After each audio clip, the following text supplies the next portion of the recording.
Hello friends, एक बार फिर आप सभी लोगों का बहुत बहुत स्वागत है टैली होम के यूट्यूब चैनल पर, जहां पर हम टैली ERP9 सॉफ्टवेयर, अकाउंट एवं GST से रिलेटेड नॉलेजेबल एवं प्रैक्टिकल वीडियो को शेयर करते हैं। गाइस, आज के हमारे वीडियो का जो टॉपिक है वो है GST पोर्टल पे हुए एक स्पेशल फीचर को अनेबल जो किया है GST पोर्टल ने, उसके ऊपर है। साथ में इस पोर्टल पे जो फीचर को अनेबल किया गया है ये बहुत ही ज़्यादा कन्फ्यूजिंग भी है, इसके ऊपर भी हम हाईलाइट करेंगे। तो गवर्नमेंट ने एक नया फीचर GST पोर्टल के ऊपर अनेबल किया है, जिसमें कि आप अपनी ITC GSTR 3B versus GSTR 1 को 2 मिनटों में आपको रिकनसाइल किया हुआ मिलेगा, year wise as month wise. तो गवर्नमेंट का बहुत ही एक स्पेशल फीचर है जो कि पोर्टल पर अनेबल किया गया है, बट इसमें कुछ कन्फ्यूज़न है, उसके ऊपर भी हम डिस्कस करेंगे और साथ में सीखेंगे कि किस तरीके से आप अपनी ITC को GSTR 2A और 2B से रिकनसाइल करते हैं। वीडियो को फटाफट से शुरुआत करते हैं और समझते हैं कि किस तरीके से पोर्टल आपकी day to day accounting life में हेल्पफुल हो सकता है। तो सबसे पहले हम पोर्टल के ऊपर चलते हैं। पोर्टल के ऊपर जाने के बाद जो भाई रिटर्न फाइल करते हैं उन्हें पता होगा, हम फाइल रिटर्न पे आते हैं एंड फाइल रिटर्न पे आने के बाद हम जिस मंथ की रिटर्न फाइल करना चाहते हैं उस मंथ को यहाँ पर ओपन कर लेते हैं। इसके बाद हम यहाँ पे सर्च का ऑप्शन दबा देते हैं। तो पहले क्या होता था, हमें यहाँ पर एक फंक्शन इनेबल किया हुआ मिलता था गवर्नमेंट की तरफ से। यहाँ पे एक बॉक्स बना होता था जिसमें लिखा होता था ITC एंड लायबिलिटी रिकन्सिलेशन करके। यहाँ पे हमें ऑप्शन मिलता था जिसमें कि GSTR 2A की ITC और GSTR 3B वर्सेस GSTR 1 का लायबिलिटी कंपैरिजन चार्ट होता था। दोबारा से बताना चाहूँगा, लायबिलिटी में GSTR 3B वर्सेस GSTR 1 का कंपैरिजन चार्ट होता था और ITC के लिए GSTR 3B versus GSTR 2A का कंपैरिजन चार्ट होता था। GSTR 2A का कंपैरिजन चार्ट होता था, इसलिए ये ऑप्शन हमारे लिए बहुत अच्छा था, क्योंकि जब से GSTR 2B आया तब से कन्फ्यूज़न है। इसके ऊपर ऑलरेडी मैं एक वीडियो बना चुका हूँ जो कि आप प्लेलिस्ट में जाकर देख सकते हो। तो GSTR 2A की जो ITC आती थी उसमें क्या होता था कि जैसे मान लो किसी डीलर ने अपनी मई की रिटर्न अगस्त में फाइल की है, मई की रिटर्न उसने अगस्त में फाइल की है, तो वो GSTR 2A में मई में ही रिफ्लेक्ट होगा। पर 2B में क्या होता है कि वो अगस्त में रिफ्लेक्ट होगा, जिस महीने में रिटर्न फाइल की होगी उस महीने के 2B में वो रिफ्लेक्ट होगा। 2A में इस तरीके से नहीं होता था। अगर किसी क्वार्टरली टैक्स पेयर ने जून की रिटर्न अगस्त में आके फाइल की है तो वो GSTR 2A के जून में रिफ्लेक्ट होगा, जिससे कि हमें ITC को क्लेम करते समय कोई दिक्कत नहीं होती थी और हम आराम से अपना रिकन्सिलेशन बना लेते थे। पर गवर्नमेंट ने अब क्या करा कि यहाँ से इस फीचर को भी डिसेबल कर दिया है, यहाँ से इस फीचर को हटा दिया और एक नया फीचर उन्होंने लागू कर दिया जिसके बारे में हम डिस्कस करेंगे। हालांकि वो फीचर बहुत स्पेशल है जिसमें आपको रिकनसाइल ऑलरेडी करा हुआ मिलता है, पर उसमें एक बहुत बड़ा कन्फ्यूज़न है जिसके बारे में मैं आपको बताऊंगा। तो वो फीचर कहाँ पे इनेबल किया है इसको हम देख लेते हैं।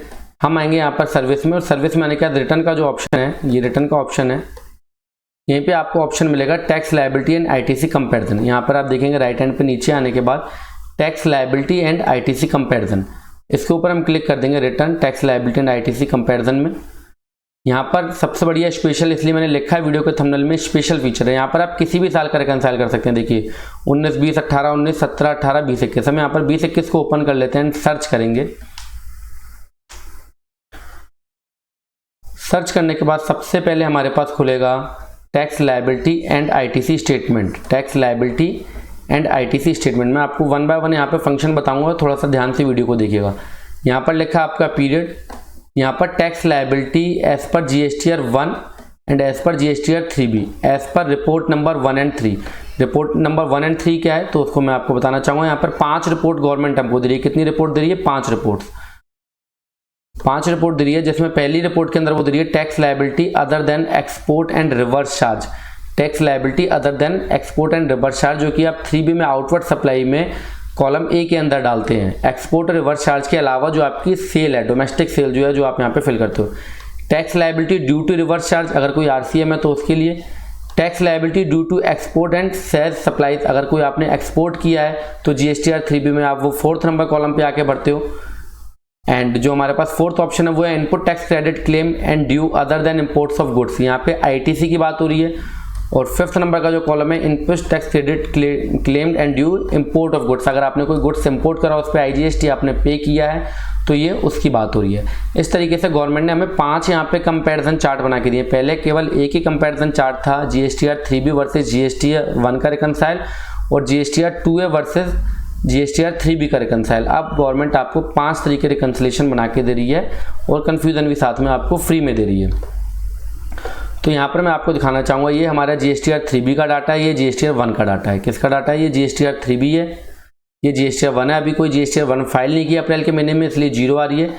3B फाइल की है तो 3B की डाटा यहाँ पर आ रहा है। पर जो मेन मुद्दे की बात है वो आती है यहाँ पर ITC claimed in GSTR 3B, ITC claimed in GSTR 3B and occurred as per GSTR 2A और 2B। 2A और 2B में आपकी ITC क्या आ रही है और आपने क्या क्लेम किया? तो यहाँ पर देखिए मैं आपको दिखाना चाहूँगा, अप्रैल के महीने में हमने क्लेम की 188, 3B में आई, 3B में जो हमने क्लेम की वो 193 क्लेम की, 2A और 2B में जो आ रही थी वो 188। इसी तरीके से मई के महीने में जो 2A और 2B में आ रही थी 23,122 और 3B में 346, मतलब हमने ज़्यादा क्लेम करी है। कितनी? थोड़ी बहुत, ज़्यादा नहीं, बहुत, अप्रॉक्स 3 लाख के आसपास का अंतर है। तो अब हम इसके बारे में डिस्कस करेंगे कि मैंने गलत क्लेम की, कि मैंने सही क्लेम की, कि पोर्टल गलत दे रहा है, कि पोर्टल आपको कन्फ्यूजन कर रहा है। यहाँ तक मैंने आपको पूरी पिक्चर बता दी, पूरे फंक्शंस के बारे में बता दिया। मैं आपको बताना चाहता हूँ कन्फ्यूजन कितना बड़ा है। ठीक है, तो पहला चार्ट यहाँ पर हमें tax liability and ITC statement का मिलेगा। हम इसको क्लिक कर देंगे तो ये मिनिमाइज हो जाएगा। देखिए फर्स्ट नंबर जो चार्ट है वो tax liability other than export, जो मेरी 3B और 1 की जो लायबिलिटी है वो यहाँ पर शो कर रही है। ठीक है, सेकंड चार्ट रिवर्स चार्ज का है। थर्ड जो है tax liability due to export, export भी नहीं है हमारा, रिवर्स चार्ज भी नहीं है। तो मैं आपको डायरेक्टली फोर्थ कॉलम पे ले चलता हूँ, क्योंकि हमने यहाँ पर ITC के रिकन्सिलेशन की बात की है वीडियो में। तो ITC का reconcile, input tax credit claim and due. तो input tax credit claim fourth number option है, इसके ऊपर हम क्लिक कर लेते हैं। तो यहाँ पर देखिए पोर्टल बिल्कुल तैयार है। ये 3B है, ये GSTR 2B है। ये 3B में जो हमने ITC क्लेम की, ITC claimed in GSTR 3B during the month and ITC auto populated GSTR 2A and 2B। देखिए ये GSTR 2A और ये GSTR 2B। 2A और 2B में जो आपकी ITC आ रही है और आपने जो क्लेम की है उसकी बात यहाँ पर हो रही है, पर ये बहुत बड़ा कन्फ्यूजन है, अभी क्लियर करेंगे।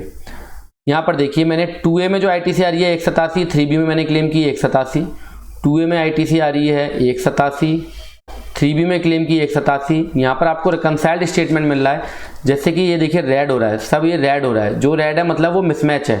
यहाँ पर 2A में 247 है, क्लेम मैंने की 2730 रुपये, मतलब मैंने एक्सेस क्लेम के लिए, एक्सेस क्लेम का आपको ऑप्शन यहाँ पर दिखे आता है, 2482 रुपये हमने एक्सेस क्लेम की। ठीक इसी तरीके से मई के महीने में IGST वाले कॉलम में, IGST वाले कॉलम में जो 2A और 2B में ITC आ रही है वो 26,085 आ रही है, और मैंने जो क्लेम की वो की 345, मतलब 319 मैंने ज़्यादा क्लेम करी। तो अब ये तो देखने में लग रहा है बहुत बड़ी मिस्टेक्स है, पर ये मिस्टेक नहीं है, क्योंकि ये पोर्टल ही गलत आपको बता रहा है। पोर्टल आपको 2B के अकॉर्डिंग बता रहा है, 2A के अकॉर्डिंग नहीं बता रहा है। पोर्टल किसके अकॉर्डिंग बता रहा है? 2B के अकॉर्डिंग बता रहा है, 2A के अकॉर्डिंग नहीं बता रहा है। ITC कैसे क्लेम करनी है ऑलरेडी इसके ऊपर मैं आपको वीडियो बना चुका हूं, कि 2A के अकॉर्डिंग क्लेम करनी है, कि 2B के अकॉर्डिंग क्लेम करनी है, या फिर बुक्स के अकॉर्डिंग क्लेम करनी है। तो ये मैं ऑलरेडी वीडियोस बना चुका हूं। पर यहाँ पर जो ITC ऑटो ड्राफ्टेड है ये 2A की नहीं आ रही है, ये सीधा 2B की आ रही है। कैसे आ रही है मैं आपको क्लैरिफाई कर देता हूँ। इसके लिए मैं यहाँ पे एक टैब और खोल लेते हैं और यहाँ पे हम gst.gov.in कर लेते हैं। इस पे आने के बाद मैं सर्विस में आऊँगा एंड रिटर्न में आने के बाद मैं यहाँ पर मई की रिटर्न आपको दिखाना चाहूँगा और मई का GSTR 2A दिखाना चाहूँगा, कि यहाँ पर जो ITC ऑटो पॉपुलेट होकर आ रही है वो 2A के अकॉर्डिंग नहीं आ रही है। यहाँ पर हमने फाइनेंशियल ईयर चेंज करा एंड यहाँ पर हमने कर दिया मई और इसको हमने कर दिया सर्च में करने के बाद देखिए auto drafted detail GSTR 2A, हम इसको व्यू कर लेते हैं।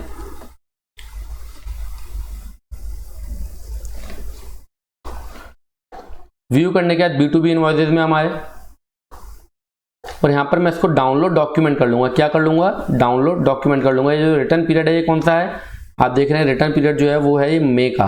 हम मई की बात कर रहे हैं। मई में जो वहाँ पर वेरिएंस आ रहा है अप्रॉक्स 3.19 लाख का आ रहा है। तो हम ये देखना चाहते हैं कि हमने एक्सेस क्लेम की है कि पोर्टल ही गलत दिखा रहा है। तो मई का मैंने यहाँ पर जो है 2A को देखते हुए और यहाँ पर मैंने इसको डाउनलोड डॉक्यूमेंट CSV कर दिया और ये डाउनलोड हो गया। मैंने इसको यहाँ पर ओपन कर लिया। ओपन होने के बाद मैंने ऊपर के दो कॉलम करे डिलीट, ठीक है, और यहाँ पर मैंने इसको कंट्रोल और A से ऑल्ट सेलेक्ट कर लिया पूरा। और यहाँ पर मैंने डाटा में आते हुए एक फ़िल्टर लगाया, क्योंकि यहाँ पर बहुत ज़्यादा कॉलम आ रहे हैं। तो ये फ़िल्टर और ब्लैंक्स मैंने दोनों हटा दिए।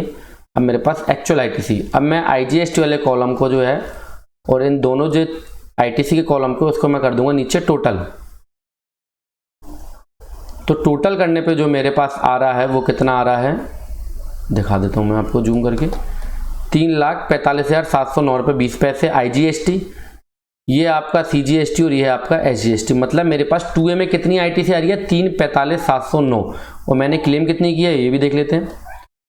हमने जो क्लेम की वो भी क्लेम की 345,709, क्लेम कितनी की 345,709, जबकि यहाँ पर जो ऑटो पॉपुलेटेड ITC दिखा रहा है वो दिखा रहा है कुल 26,085 रुपये, जिससे कि देखिए कितना बड़ा मेरे पास कन्फ्यूजन पैदा हो रहा है कि मैंने कहीं गलत ITC तो क्लेम नहीं करी, ऊपर से ये लाल बटन और इन्होंने कर दिया रेड, जो कि हमें डरा रहा है। ठीक है, जबकि मैंने क्लेम बिल्कुल सही किया, क्योंकि 2A में जो मेरे पास ITC आ रही है वो आ रही है 345,709 रुपये, जो कि बिल्कुल ठीक ITC है। दूसरी तरफ मैं आपको अब एक और यहाँ पे टैब ओपन कर लेता हूँ, इसलिए हम आपके लिए बिल्कुल प्रैक्टिकल वीडियो लेके आते हैं जो कि आपको कम ही चैनलों पे देखने के लिए मिलेगी। हम यहाँ रिटर्न में आए, रिटर्न डैशबोर्ड पे आ रहा, मैं आपको मे का 2 भी दिखाता हूँ।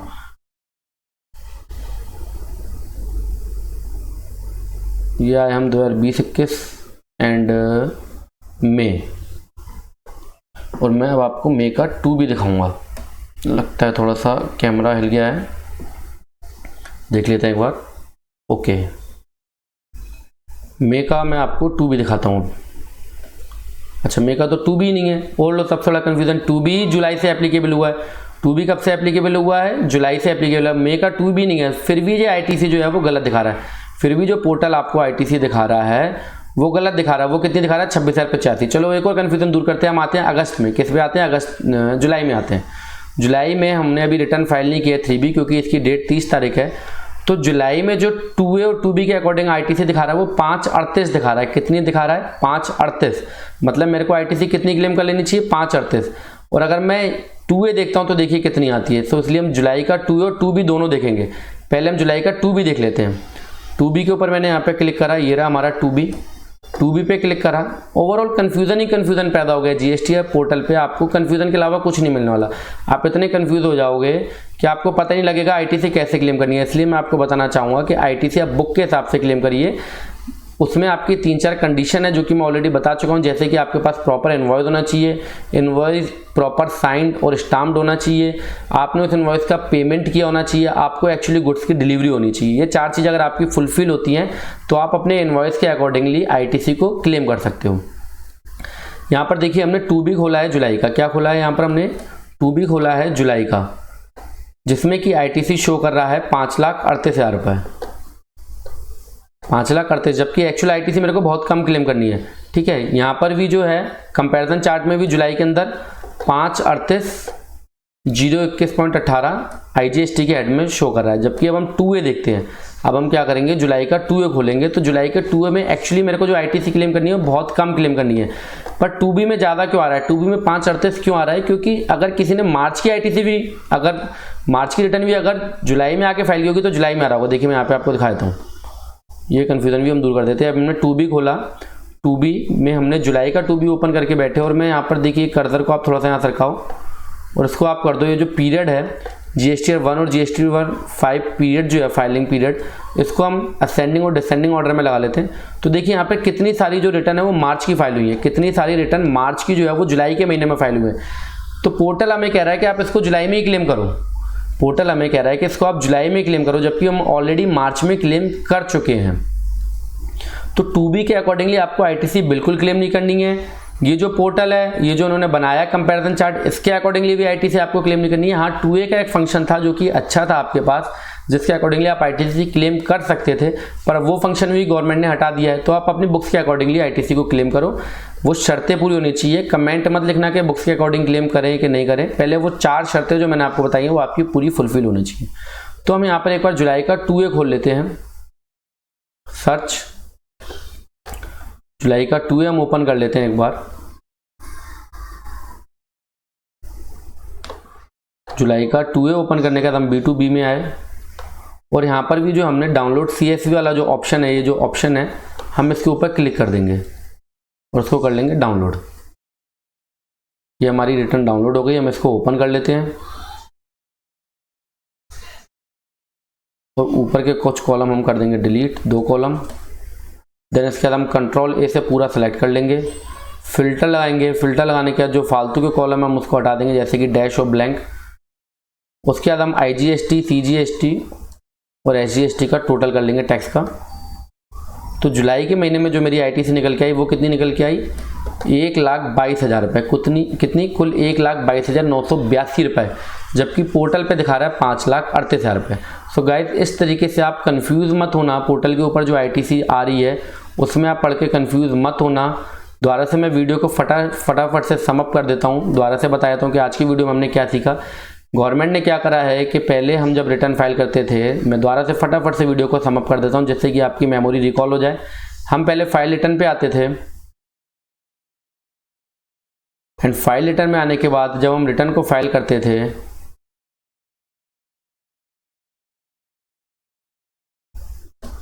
तो यहाँ पर हमको एक ऑप्शन मिलता था जिसमें हमें 2A और 3B का रिकंसाइल किया हुआ स्टेटमेंट मिलता था। हम उसके अकॉर्डिंगली देख लेते थे कि 2A में ITC कितनी और 3B में हमने कितनी क्लेम की है। वो बहुत अच्छा था क्योंकि वो 2A का हमें ITC ऑटो पॉपुलेट करके दिखाता था। अब गवर्नमेंट ने यहाँ से फंक्शन को हटा दिया और गवर्नमेंट ने क्या करा, यहाँ पर सर्विस में रिटर्न में आने का tax liability and ITC comparison में आपको एक कॉलम दे दिया जिसमें कि आप पूरे सालों का, जब से GST लागू हुआ है, आप किसी भी साल का ITC को रिकंसाइल कर सकते हो। रिकंसाइल क्या कर सकते हो, आपको ऑलरेडी रिकंसाइल्ड ही मिलेगा, रेड निशान हुए मिलेंगे जो आपको डराएंगे। तो यहाँ पर आपको 5 फंक्शन दिए हैं, 5 फंक्शन में आपकी लायबिलिटी और ITC दोनों का स्टेटमेंट दिया गया है। तो हम अगर इनपुट टैक्स वाले ITC वाले कॉलम में आते हैं तो हमें ऑलरेडी रिकंसाइल्ड मिलता है और लाल निशान करे हुए मिलते हैं, जो कि हमें किसकी ITC ऑटो पॉपुलेट दिखाता है, 2B की दिखाता है, 2A की नहीं दिखाता है। तो यहाँ पर बिल्कुल कंफ्यूज मत होइए, ये हमें जो दिखा रहा है ये 2B की ITC रिकंसाइल करके दिखा रहा है। ऑलरेडी इसके मैंने आपको एग्जाम्पल दे दिए हैं, बता दिए हैं दोनों महीने के करके। तो ये वीडियो का मेन टॉपिक था, आपको जो ITC क्लेम करनी है बुक्स के अकॉर्डिंगली क्लेम करनी है, गलती मत करना। कन्फ्यूज़न ही कन्फ्यूज़न कर दिया गया है GST पोर्टल के ऊपर इस समय, तो आपको इस कन्फ्यूज़न से बचना है और प्रॉपर ITC को आपको क्लेम करना है। सो गाइस आशा करते हैं आपको ये वीडियो अच्छा लगेगा और भी प्रैक्टिकल वीडियो देखने के लिए चैनल को सब्सक्राइब करें। वीडियो देखने के लिए आपका बहुत बहुत धन्यवाद। Thank you very much.